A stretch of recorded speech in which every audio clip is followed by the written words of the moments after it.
Boa noite, pessoal. Conforme prometido, né, e foi lá eleito no Stories, a gente lançou uma enquetezinha, @AlissonTemelo, a gente lançou uma enquete e perguntou sobre qual tema que vocês gostariam que a gente tratasse aqui no IGTV. Vai ser esse nosso canal de comunicação, a gente vai estar tratando de diversos temas e aí quem escolhe são vocês. E o tema escolhido foi teletrabalho, pessoal. Teletrabalho, ele não é uma invenção da reforma trabalhista, não é algo novo. O teletrabalho já existia. O que o reformador fez por meio da Lei 13.467/17, na verdade, foi regulamentar o teletrabalho. Com isso, criou-se um capítulo que vai do artigo 75A ao artigo 75E da CLT, do qual ele vai trazer as normas, né, as balizas do teletrabalho. Ok? E o artigo 75B é o artigo que vai nos conceituar, ele vai nos responder a seguinte pergunta: o que é teletrabalho? O que é teletrabalho está lá no artigo 75B. Recomendo a leitura, certo? De todo o capítulo, especialmente para os alunos que me acompanham. A gente tem sempre tratado isso em sala de aula, a necessidade de vocês fazerem a leitura, né? Para poder estar, quando se deparar na prova, não ser uma surpresa aquele texto. Mas bem, o artigo 75B, ele vai dizer que considerar-se-á teletrabalho a prestação de serviços que ocorram preponderantemente fora das dependências do empregador por meio da utilização de tecnologia da informação e comunicação que, por sua natureza, não se constituem trabalho externo. Ok? Então, o que é que a gente pode extrair desse conceito de teletrabalho? A gente pode extrair desse conceito de teletrabalho que o teletrabalho não é algo que ocorre exclusivamente fora das dependências da empresa. Afinal de contas, você observa que ele não fala que é a prestação de serviços que ocorre exclusivamente, mas sim preponderantemente. Ele quer dizer que maior parte, né, isso que ela ocorre fora das dependências da empresa. E esse entendimento é um entendimento que vem sendo acompanhado, que vem corroborado, inclusive, pelo parágrafo único do artigo 75B. O parágrafo único do artigo 75B, ele vai dizer que o comparecimento esporádico, certo, do teletrabalhador nas dependências da empresa, né, o comparecimento eventual para prestação de serviços, para realização de atividades que necessitem da presença dele, por si só, ele não vai descaracterizar o teletrabalho, ok? Ou seja, não é o fato do teletrabalhador dele estar dentro das dependências da empresa que deixou de ser teletrabalho, porque quando se pensa em teletrabalho, normalmente nas palestras, nos seminários dos quais eu tenho participado e muitas vezes em sala de aula, né, teletrabalho, home office, né, como muito se usa, pensa logo que se está em casa, está distante da empresa. E a gente vê que pelo conceito legal, não necessariamente, ok? Mas aí o que é que a gente precisa então observar, né? Porque o que acontece? O legislador traz essa ideia, essa noção, tenta vincular o teletrabalho ao distanciamento da sede da empresa, do empregador, distanciar fisicamente do empregador, tentando colocar que o teletrabalhador ele não é um regime sujeito ao controle de jornada. E esse entendimento, esse desejo, ele veio a se concretizar por meio do artigo 62, inciso 3º. Sim, o reformador ele introduziu o inciso 3º no artigo 62. Para quem não esteja lembrado, o artigo 62 ele traz um rol taxativo das atividades que não estão sujeitas ao controle de jornada. Okay? E foi lá inserido que não está subordinado, né, não está sobre o regime de controle de jornada o teletrabalhador. Então essa é a tentativa do legislador, ok? Mas aí a gente precisa estar atento, pessoal, porque existe o princípio da primazia da realidade. E pelo princípio da primazia da realidade, não é o fato de existir um contrato que vai dizer que se trata de um teletrabalho, ok? Que ele por si só vai estar excluído do controle de jornada. Se eventualmente ele vinha assim a ser subordinado ao controle, seja por meios de ferramentas tecnológicas ou outros mecanismos, vai haver uma descaracterização aí do regime de teletrabalho, porque o artigo 6º da CLT ele não foi alterado e ele diz que se equipara, né, a subordinação, a supervisão, né, física, por assim dizer, aquela supervisão ocorrida por meio, né, de ferramentas telemáticas e tecnologias de informação informatizadas, etc. De modo, pessoal, que a gente tem que se atentar ao seguinte, quando a gente pensa em teletrabalho, pelo menos nesse primeiro momento. Teletrabalhador, ele estar dentro da empresa, por si só, não descaracteriza o teletrabalho, ok? O que a gente tem que observar é a prevalência, é a essência do teletrabalho, que é a utilização de ferramentas de tecnologia da informação, ok? E aí ele estando externo, também, só o fato de ele estar externo não quer dizer que ele está no regime de teletrabalho, uma vez que ele pode estar exercendo atividade em casa, com o computador lá todo bonitinho, mas está sendo controlado em sua atividade, em seu horário de pegar, seja pela hora do login, né? O login, logout tem que estar à disposição, tem que estar lá, imagina até às vezes de repente com uma webcam sempre disponível para que possa ser acionado.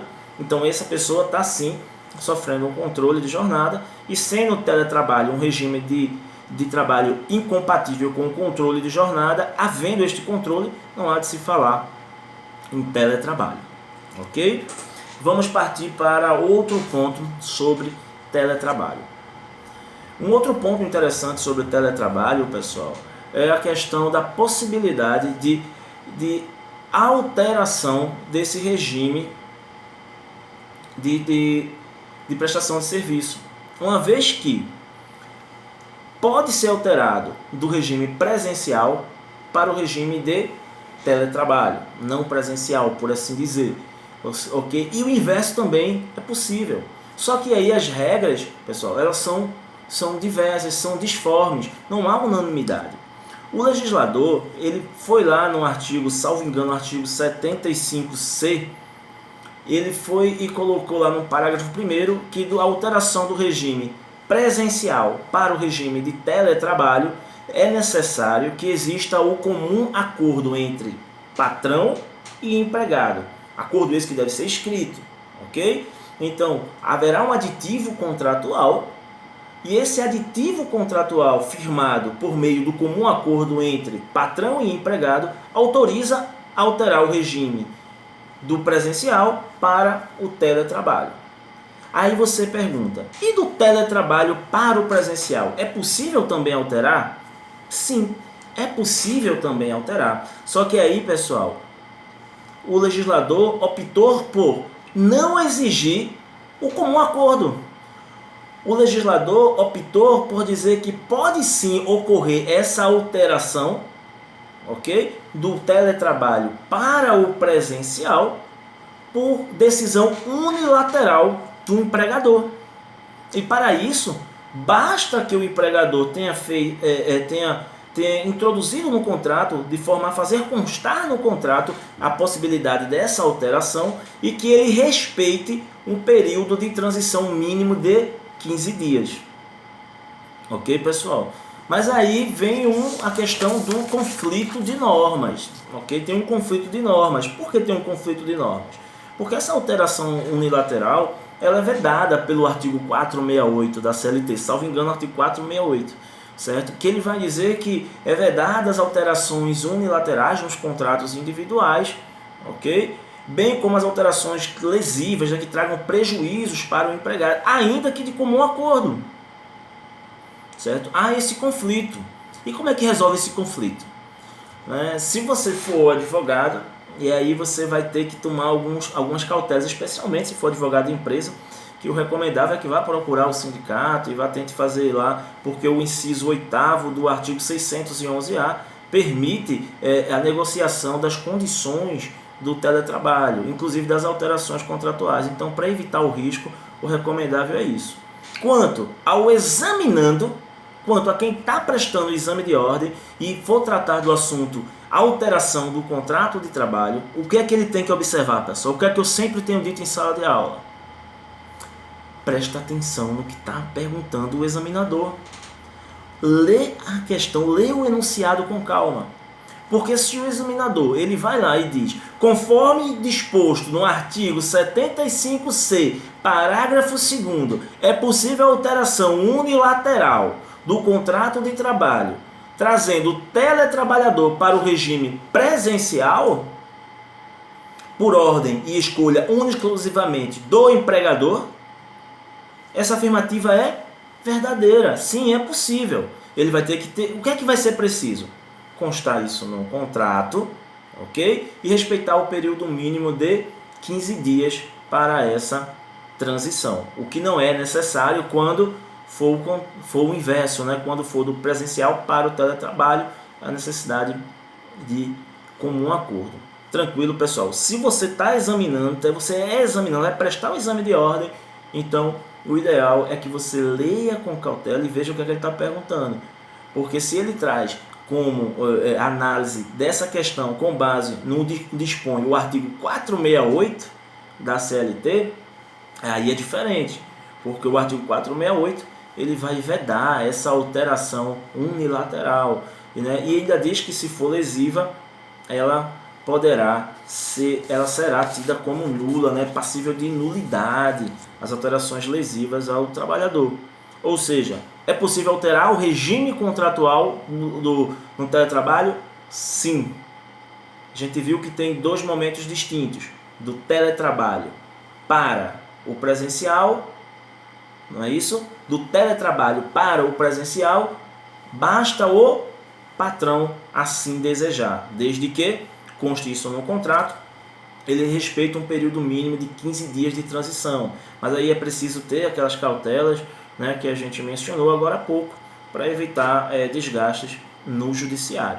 Já se a mudança é do presencial para o teletrabalho, aí, pessoal, precisa do comum acordo, precisa de contrato, e em ambas as hipóteses vai precisar fazer lá um aditivo para essa alteração. Tranquilo? Pessoal, um outro ponto que é interessante, de relevo, dentro do teletrabalho, é o detalhe de que o teletrabalho, ele quebra, pessoal, aquela coisa da não solenidade do contrato de trabalho. A gente tem no artigo 483, né, a gente tem regra que o pacto laboral ele é não solene. Mas vocês observaram que aqui durante nossa conversa, durante alguns momentos eu falei do aditivo, né, do contrato, que vai estar escrito, etc.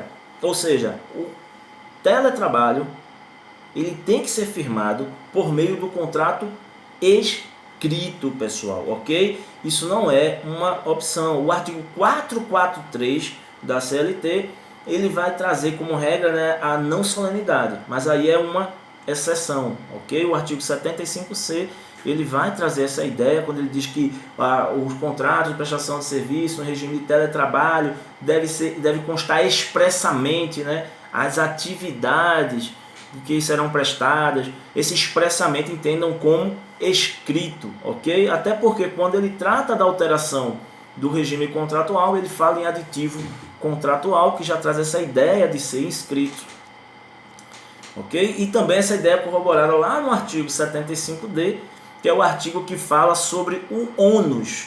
O ônus, que quem vai arcar com o ônus para, né, custear a manutenção e a montagem da infraestrutura necessária para a prestação de serviço do teletrabalhador.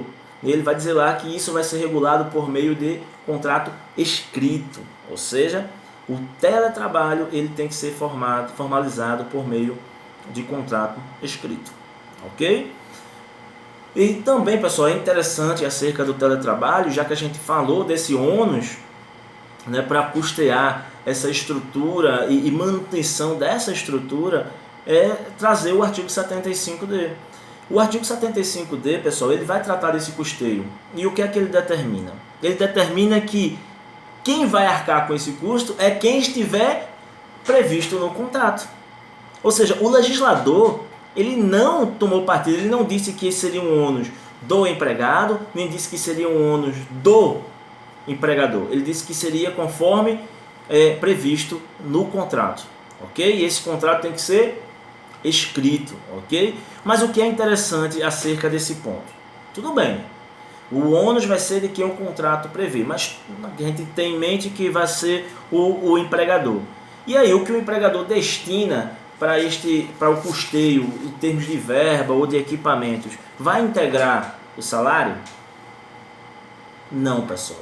Não integrará o salário, ok? O custeio, as verbas destinadas para manutenção, ou seja, a conta de energia que é paga pelos equipamentos, uma internet mais rápida, o computador que foi cedido, de repente até uma estação de trabalho, né, uma mesa, etc e tal, uma cadeira ergonômica, e entre outros, isso não vai incorporar o salário. Mas isso, embora esteja previsto lá no parágrafo único do artigo 75, do artigo 75D, do parágrafo 1º, perdão, não é nenhuma novidade, porque isso já era uma previsão que constava no inciso 1º do parágrafo 2º do artigo 458 e também já era sumulado, né, pelo TST na súmula 367 no item 1, que os bens destinados para o trabalho, não é isso? Ainda que utilizados, né, de forma pessoalmente, fosse utilizado para interesses pessoais, eles não configurariam ali, não integrariam o salário, ok? Então a gente já viu o que a gente viu sobre o teletrabalho até o presente momento, só para a gente recapitular. O que a gente viu que o teletrabalho, ele pode ocorrer dentro da dependência da empresa ou, né, desde que não exista a imposição do empregador, da presença do empregado e nem o controle de jornada, não vai haver descaracterização do controle não vai haver descaracterização do teletrabalho. E a gente viu também que o fato de estar sempre externo à empresa por si só não vai afirmar, não vai confirmar, não vai caracterizar o teletrabalho, porque se tiver o controle de jornada, descaracterizou. A gente viu também que é possível mudar o regime de prestação de serviço do teletrabalho para o presencial e do presencial para o teletrabalho, tendo regras específicas. A gente viu, não é isso? A gente viu também que o contrato do teletrabalho, ele obrigatoriamente tem que ser escrito, não é isso? Deve ser redigido a termo.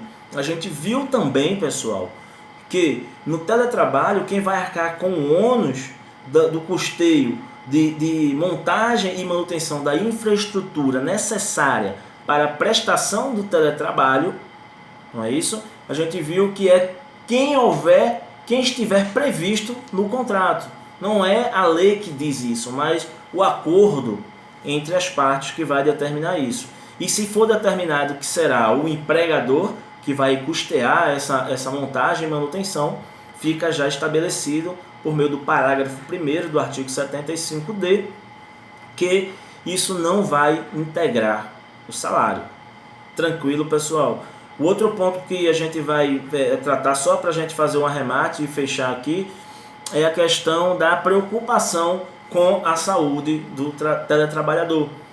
Está lá no artigo 75E a obrigação, pessoal, obrigação, não é uma faculdade, é um dever do empregador de advertir de forma ostensiva e expressa, pessoal. Essas são as expressões contidas lá no artigo 75E.